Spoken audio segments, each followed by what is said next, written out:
مسئله اول ظهور قدرت اراده ملت ایران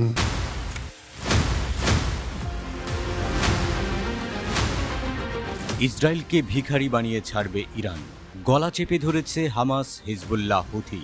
প্রতিরোধের অক্ষের প্রত্যেকটা গোষ্ঠী মধ্যপ্রাচ্যের চলমান সংঘাতে বেশ সক্রিয়। ইসরায়েলের বিপক্ষে যুদ্ধে এদের প্রত্যেকের আলাদা আলাদা দায়িত্ব রয়েছে। গাজায় 6 মাসের যুদ্ধের পরও হামাসের শক্তি আর সামরিক সামর্থ্যে ভাটা পড়েনি। লেবানন সীমান্তে হিজবুল্লাহর গর্জন শোনা যাচ্ছে প্রতিদিন। সবশেষ ডোভেভ সামরিক ব্যারাকের চারপাশে নতুন ইনস্টল করা ইসরায়েলি নজরদারি ডিভাইসগুলোতেও আঘাত হানে এবং নজরদারি হার্ডওয়্যার সম্পূর্ণরূপে ধ্বংস করে দেয় হিজবুল্লাহ। হিজবুল্লাহ এক বিবৃতিতে বলেছে, তারা ভারী ক্যালিবারের বুরকান ক্ষেপণাস্ত্র ব্যবহার করে এই হামলা চালিয়েছে। অন্য একটি বিবৃতিতে প্রতিরোধ গোষ্ঠীটি জানিয়েছে যে তাদের যোদ্ধারা মিসগাব আম সামরিক সাইটে নজরদারি সরঞ্জামে আঘাত করেছে।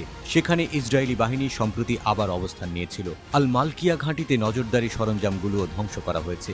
প্রতিদিনই এমন অভিযান পরিচালনা করছে হিজবুল্লাহ। কোনোভাবেই ইসরায়েল তাদের দমাতে পারছে না। ইসরায়েলিদের পায়ে পায়ে বিপদ। হিজবুল্লাহর হামলায় হাজার হাজার ইসরায়েলি বসতি স্থাপনকারী উত্তর ফিলিস্তিন থেকে পালিয়েছে।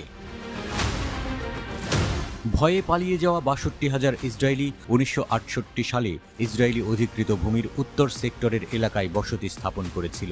ইসরায়েলি গণমাধ্যম বলছে, হিজবুল্লাহর অভিযানের ফলে এলাকাটি থেকে পালিয়ে যাওয়া বসতি স্থাপনকারীদের সংখ্যা এখন ৬২,০০০-এ দাঁড়িয়েছে।